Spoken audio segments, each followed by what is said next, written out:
Hey guys, I'm Becky from Book Bite Reviews and welcome to another video.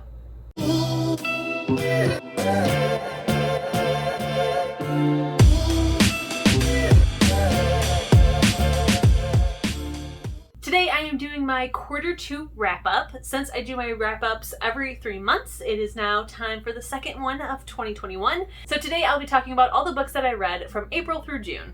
As always, I will be starting with the lowest rating and moving up to the 5 stars, and at the end I will tell you my favorite book for each month.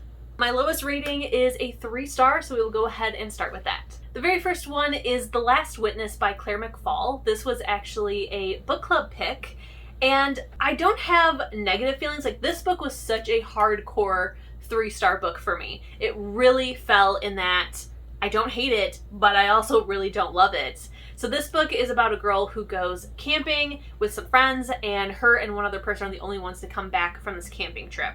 And it's supposed to have a paranormal element as well.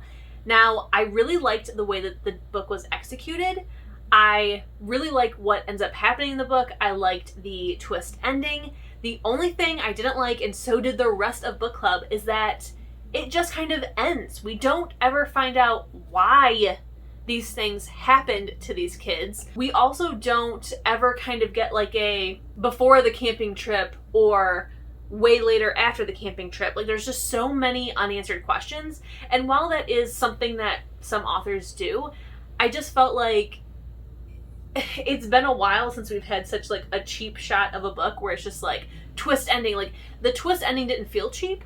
Like, it was very believable, and the cool thing is, like, you didn't see it coming, but both endings that could have happened, or both truths of what happened, were completely believable. So I felt like it was really well executed, but to just like have this twist ending and then not explain anything, that's what made it feel cheap. The next one is Something in Your Mouth by Terry Maggart. This was a book that I accepted for review on audio as kind of like a test. This book is described as a horror erotica, and it was interesting.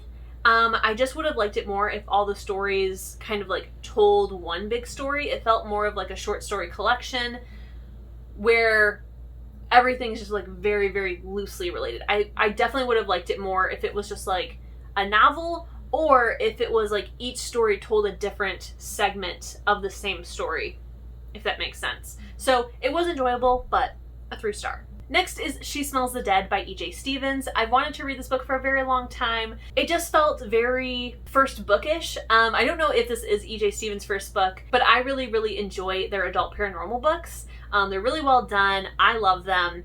But I've always wanted to read this one. This one is a YA, and it just felt like there were so many things left out. There were so many things that didn't really, I guess, like make sense. And yeah, like, I'm glad that I finally read it because I've always wanted to. It was interesting. EJ has grown a lot as an author, so it was just kind of weird to go back to like an earlier work and really tell that it was an earlier work. So I don't have plans to continue with the series, but I'm happy that I finally read this one. Next is Girl, Serpent, Thorne by Melissa Basher Daust. This one I read as a buddy read, and it's been on my shelf for a very long time, so I'm very happy that we finally picked it up. I did enjoy this book. I felt like most of my conflictions with this book was more on me and not so much the book or the author. I really like the writing style. I'm definitely going to check out more by this author. However, I felt very conflicted about how I was supposed to feel about this book. I feel like I just read way too many bad boy romances where like the villain ends up being the love interest. So there was a lot of times where I was just like, am I supposed to want them together or not? Because you're giving me both vibes, and I don't know how I'm supposed to feel. So there was that, and then it is a standalone fantasy, and I feel like I have yet to read a standalone fantasy that just like completely blew me away, gives me the same feels as like a series, or gives me the same feels as like a contemporary standalone. So there's that. Next is To Have and to Hoax by Martha Waters. This year I decided to join a historical romance book club. Somebody that I follow on Instagram, she started it. If you're interested, let me know and I can add you to the group. But she really likes historical romance, wanted to start a book club on Instagram where we all read the same book over the course of a month, and at the end of the month we have like a live chat on Instagram in our group and discuss the book. So this has been a genre that I've been wanting to get into. So this is one of the books that we read, and I really liked it, but at the same time, it kind of drove me crazy. Number one, The only way that I could get a copy of this book, I mean, unless I paid for it, the only way I could get a free copy of this from my library was a physical copy. And the text was extremely small. It drove me crazy. Like, it was hurting my head to read this book. But that's neither here nor there, or anything to do with this rating. I liked the premise. It's about a husband and wife who, like, fall madly in love very, very quickly, get married, and then they have a falling out and haven't talked to each other, like, had a conversation. Like, they still live together. They would, like, you know, excuse me, can you pass that? But as far as, like, a conversation or enjoying each other's company, they weren't doing any of that. And then the husband has an accident, and it's described to her as basically, like, a near-death accident, when really it was pretty minor. Well, it turned out to be minor, but he was basically in a coma for a couple days. And so she, like, rushes to his side, and he acts like a jerk about it. So then they start, like, getting into these, almost like, who can push the other one far enough where they will say sorry for what happened all those years ago and make up. So while it was fun, the main character was a bit annoying, and the book kind of dragged. Like, the whole issue with this couple is just a lack of communication. They never spoke to each other and explained what happened that day, or explained how they actually feel. And that's, like, one of the biggest tropes that I cannot stand, is a lack of communication. It's used a lot, usually not to this degree. So it just really drove me crazy, and I felt like the book could have ended a lot sooner. And then my last 3-star I will talk about later, because if I tell you what this one is, then you'll know that I read that book first, and that one is a 5-star, so we'll discuss it later. So now on to the 4 stars. My very first one is Legendborn by Tracy Deonn. I really enjoyed this book. The only reason this book didn't get a 5-star is because it's about a subject that I really don't care about, and that is, it's a King Arthur retelling. I don't give any F's about King Arthur, and I feel like I was told that's what this book was about, and that's probably why I didn't pick it up right away when it first came out, because the cover is gorgeous, the premise sounds amazing, but I feel like I did hear it is a Arthur retelling. And then I forgot that that's what it was about, and everyone was loving it, so I was like, alright, let me read this book. It was amazing, and then I got to the part where it tells you it's a King Arthur retelling, and I'm like, oh. So, really great book. If you like King Arthur, or if you have no feelings towards King Arthur, you're probably going to love this book. I loved it. However, I really didn't care about that King Arthur stuff. I really liked the way that it handled it, especially because our main character is black. I like that it kept a realistic element of black people not having power, and how could a black person get involved in this stuff. And it was just so great. But still a 4-star. Next is A Night to Surrender by Tessa Dare. This was another one for my historical romance book club. This one is about a girl who is a spinster. She's a little too old to still be single, which makes you a spinster. She lives on this island where, like, all spinsters live and come to kind of, like, you know, meet other people and not feel alone, basically. It's basically just a town overrun by women, and, like, there are men in the town, but they have no power. The women do. And that's crazy during a historical romance. And then this guy comes to town to start a militia, only to find out that women basically are also going to have to join the militia because they're the ones in power. So it was really cute. I really liked it. And I'm pretty sure that this was the first book that we read in the book club. So I read this book and was like, oh my god, I really like historical romance. So yeah. Next is Sunkissed by Casey West. This is her 2021 release. I really love Casey West as an author. I love her a lot more for her Pivot Point series or duology, but she doesn't write those books anymore or anything in that genre. She writes contemporary romance now. So I always try to pick one up. I feel like I still have yet to find one that, like, really means as much to me as Pivot Point, but that's okay. This book was really cute. It was really good. It's a perfect summer read, and I had a good time reading it. Next is Of Neptune by Anna Banks. This book is the 3rd and final book in the Sirena Legacy trilogy. It's all about mermaids and merpeople and a girl finding out that she is a merperson. I started this series a very long time ago, like over 5 years ago. Absolutely loved it. Then took a break and didn't move on to the second one. Like, I got into this series, I'm pretty sure when all 3 books were already out. If not, at least the first 2.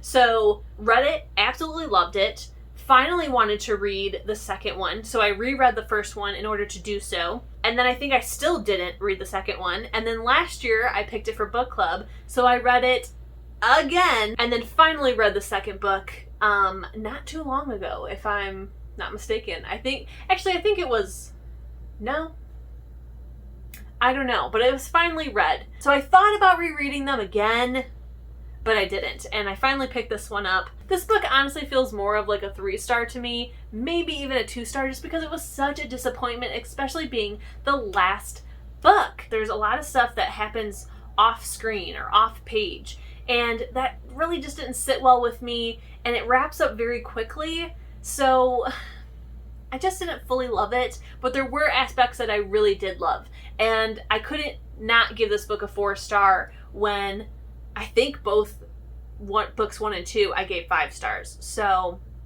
it's getting a 4-star, mostly for nostalgia. Next is The Enchanting Witch by Dessie Smith. This is, I believe, the 3rd book in this series. They're all short stories, all under 100 pages. It's a really good series, but also it doesn't really dive into a whole lot.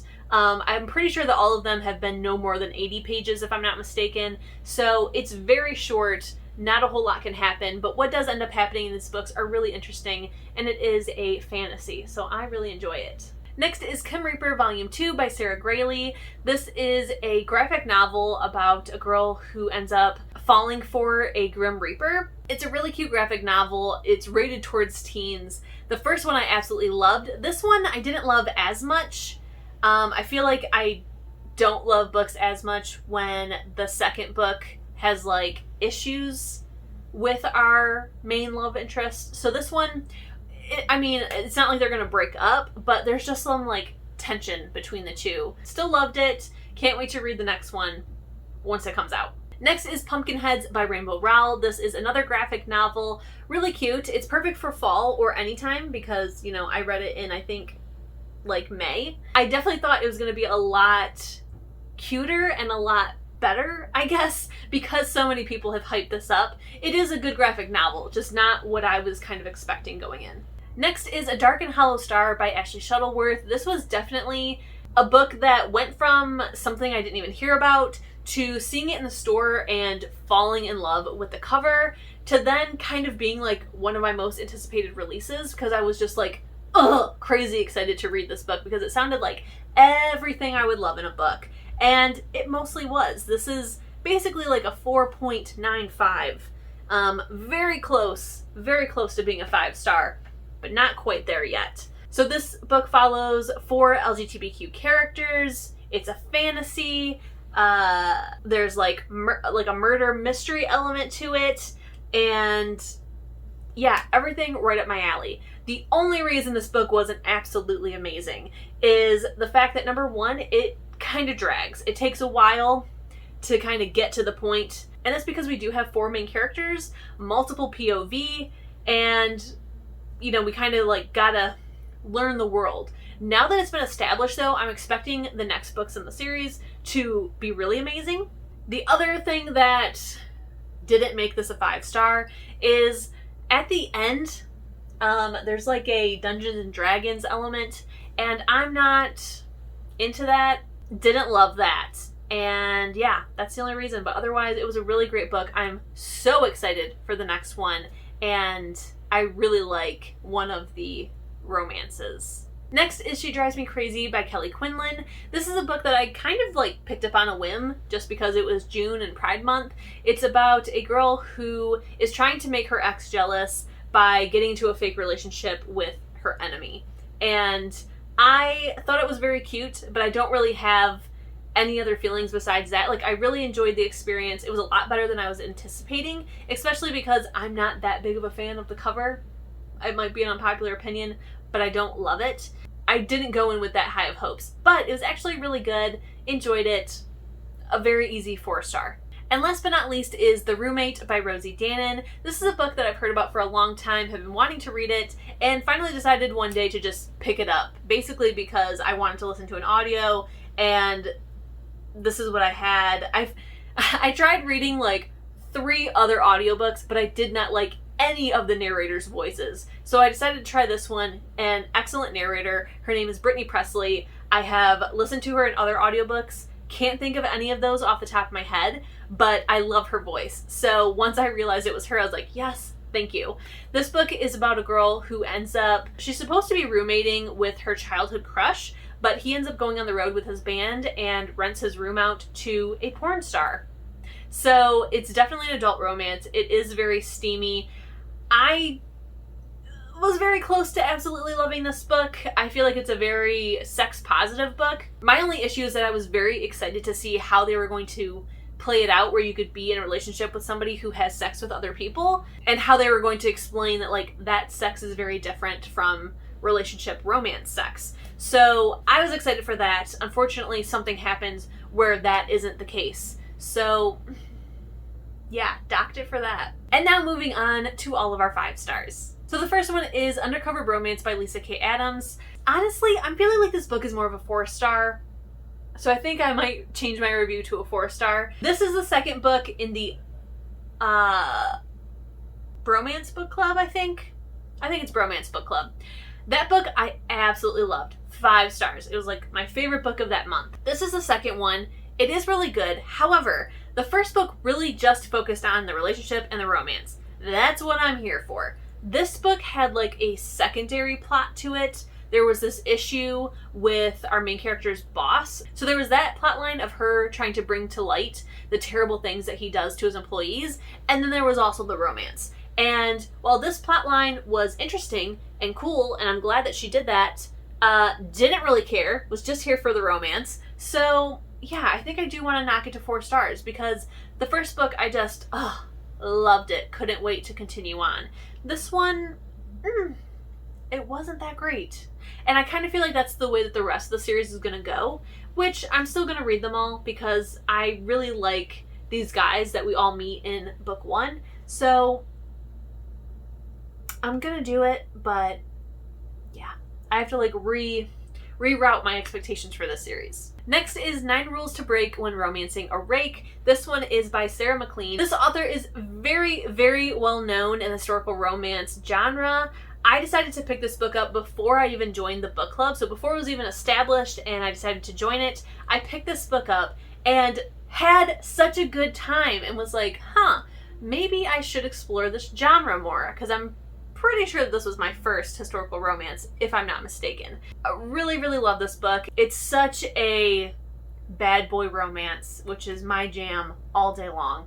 So loved this, absolutely loved this. Next is The Crown of Gilded Bones by Jennifer L. Armentrout. Absolutely loved this book. I cannot wait for the 4th one. I'm very upset that it's going to take a year until we get the 4th one, but there is a spin-off coming this fall, so I'm very excited for that. Have pre-ordered it. Also, the 4th book has just been officially announced, so pre-ordered that as well, and I can't wait. Next is Counting Down With You by Tashi Buyon. This is a YA contemporary romance about a girl whose parents go out of the country to visit family, and while she is at home with her grandma, she decides to kind of explore some of the things that she's not allowed to do when her parents are there. They're very strict, very all about getting her into a good school and a good future, and she's starting to kind of question that. So she does some things that they would definitely not let her do, like going past her curfew, and kind of learning and testing and dealing with her anxiety that she has because she feels like the love from her parents is conditional. So very cute story. I really enjoyed it. I really loved that even though our main character is Indian and her love interest is white, that it kind of brings up those big differences between their family dynamics. So loved it, loved it, loved it. Next is When Dimple Met Rashi by Sandhya Menon. This was such a cute book. I picked it for book club, and I had watched the Netflix movie before reading it. Really loved the movie, so that's why I picked the book. However, I don't really like the kind of like mean girl element, and the fact that they kind of like made... it works for the movie, or I guess, was it a TV show? Either way, it works for that platform of having like all these different side stories, and I was very interested to see how this book would handle it, especially because this isn't a very long book. So when I read the book, I found that it was very much the same, but also very different, and I love the book more, which is no surprise, but if you enjoyed that or kind of felt like there was just like way too much teen drama and angst going on, still read the book because it's really well done. Next is A Heart So Fierce and Broken by Bridget Kemmerer. This is the second book in the A Curse So Dark and Lonely series, and I honestly love this more than the first book. I'm really excited for the third one, but also really nervous because I have heard very mixed reviews on it. So fingers crossed I love it. Next is Throne of Glass by Sarah J. Maas. This was a reread for me so that I can finally continue on with the rest of the series this year. Loved it just as much as the first time, if not more, and I can't wait to continue on. Next is Fangirl by Sam Maggs and Rainbow Rowell. This is a manga adaptation of Fangirl, book 1 of 4, I believe. This was so well done. It was so freaking good, and honestly, it made me just want to pick up the novel and reread it. So I'm gonna wait and read the manga adaptations. I think the next one is coming out later this year, at least I certainly hope so. It was fantastic. Please pick it up. Next is Rhapsodic by Laura Thalassa, I think, or Talassa. I have been hearing about this book all over Book Talk and Bookstagram, and everyone just really recommending this book for a dark romance. It is really well done. I will say that there is a trigger warning for sexual assault, and that there is like a very borderline taboo romance. So we have this paranormal creature, well, everyone in the world is paranormal, actually. But we have this paranormal creature who, I don't know if it's like a 100-year-old creature, pretty sure it is. And then we have this girl who is 16. She, in the paranormal world, 16 is basically like 18, but you're still in school. So there is that element. I think it's well done, and they really just like kind of hammer in, like, don't forget 16 is basically 18. She's officially an adult in this world at 16, but yeah. Otherwise, I really love this book. I don't really know what the rest of the books in the series are going to be about because it kind of wraps up, but also doesn't. So, interesting. This next book is another one that I have heard all about on the interwebs, and that is A Touch of Darkness by Scarlett Sinclair. This is a Hades Persephone retelling. I love Hades and Persephone, so I definitely wanted to pick it up. I've also heard of quite a few other ones, and I'm excited about those. But I did read this one, I really enjoyed it, and I can't wait to continue on. Next is Him by Serena Bowen and Al Kennedy. This is a male-male romance about two guys who originally met when they were kids at a summer camp, and something happens, they never talk since that incident, and then eventually decide to go back to the summer camp as adults and kind of like rehash what all went down. This is definitely a very steamy male-male romance. In my opinion, well done, but what do I know? And I just absolutely loved it. It was so good. I think that there's another book in the series, if I'm not mistaken. I think it follows our characters, if I'm also not mistaken. But I do know that this duo has written a lot of romances on their own and together, and I'm very excited to read them all. Next is The Tea Dragon Tapestry by Kate O'Neill. So this book honestly gets a 5-star, kind of similar to Of Neptune, where it's mostly nostalgia. I really like this book. I felt like it deals with some more heavier topics than the series has dealt with. Nothing like too heavy, but it still dealt with some more, I guess, negative real world things than it does like the light and fun. As always, the illustrations are fantastic. The story was really well done. It's just not my favorite in the trilogy, so yeah, but still amazing. And the last 5-star before I get into my monthly favorites, which is the book I've been saving so that I can talk about the other book that I read, which was a 3-star, is Ice Planet Barbarians by Ruby Dixon. Guys, I finally read this Blue Alien book, and while I was very worried that this was going to be a little too strange for me, and I also thought it was going to deal with some like taboo subjects or something because everybody was reading it, everybody was recommending it for a dark romance, just a lot of stuff. It does have a trigger warning for rape, but not in the way that you kind of expect. The blue aliens are not rapists. I guess borderline. There's a borderline instance when they first meet. Consent was not given, but it would have been if he asked, possibly, maybe. But I think the real rape trigger warning is for something that happens before the blue aliens. So there is that. So yes, I read this. I absolutely loved it. I did read the book 1.5, which is their honeymoon, and that is the one that gets a 3-star. It wasn't amazing. It felt kind of just like it only being there because the fans wanted it, and even the author's note kind of said the same thing of like, you know, each book follows different characters throughout the series, so the fans kind of wanted to know what happened with them, so here it is. I have since then read the second book, so while you will hear about it in quarter 3, I will still tell you a little bit about it. I really enjoyed that one a lot, so I may consider skipping the little like novellas in between and just read the main books, because that's where it's at, folks. So now on to my monthly favorites. April's favorite was A Kingdom of Flesh and Fire by Jennifer L. Armentrout. That one is the second book in the series, and it was amazing. Like I've said before, I really enjoyed book 1, but that snow scene really rubbed me the wrong way, and I was a little worried about this series. But book 2 knocked it out of the park. I mean, book 3 is also amazing, but I really felt like book 2 was like the book for me that month, so that's the one I picked. For May, I picked The Witch King by H.E. Edgman. This is a new release that I have been very, very, very, very, very excited about since I heard about it in 2020. It's about a trans witch who runs away from the fairy realm, but ends up having to come back to kind of like save fairyland and get back with his ex, the Fae King. So, it was amazing. Absolutely a 5-star read. Cannot get enough of it. Cannot wait for the future books in this series. I felt like there was very, very interesting conversations happening in this book about not only trans people, but also just like other people in the LGBTQ community, gender fluid, and just a lot of really cool and interesting things happen in this book. So absolutely loved this. Definitely a favorite.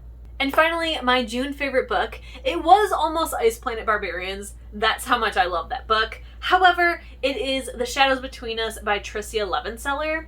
I'm honestly shocked in a very pleasant way that this book ended up being my favorite book of the month.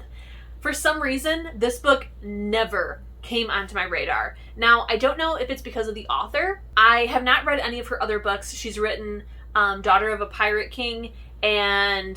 that book called Into the Wild or something? I don't know. She wrote a pirate book and she also wrote a Viking book. And I didn't really have an interest in either. So I feel like maybe if I did hear about this book, I would have been like, oh, I wasn't interested in those other books, so skip it. And then forgot. So a lot of people have been talking about this book lately. It is a YA Slytherin romance, and need I say more? So I decided to like, okay, let's pick it up and read it. Ugh, loved this book so much. Cannot wait to own a copy. Amazing. This book is just like screaming to be annotated. There's so many amazing lines, so many amazing things happening in it, and okay, so my cat just like kicked my camera and the angle I feel is very different. But it's time to wrap up this video anyways. But alright guys, those are all the books that I read over the last 3 months. If you would like to, I would also love to hear what you guys have read over the last 3 months. What were some of your favorites? What's a book that you think I should pick up next? Leave it all down below in the comments. And don't forget, if you enjoyed this video, to please give it a thumbs up. Keep reading, stay safe, and I'll see you in my next one. Bye!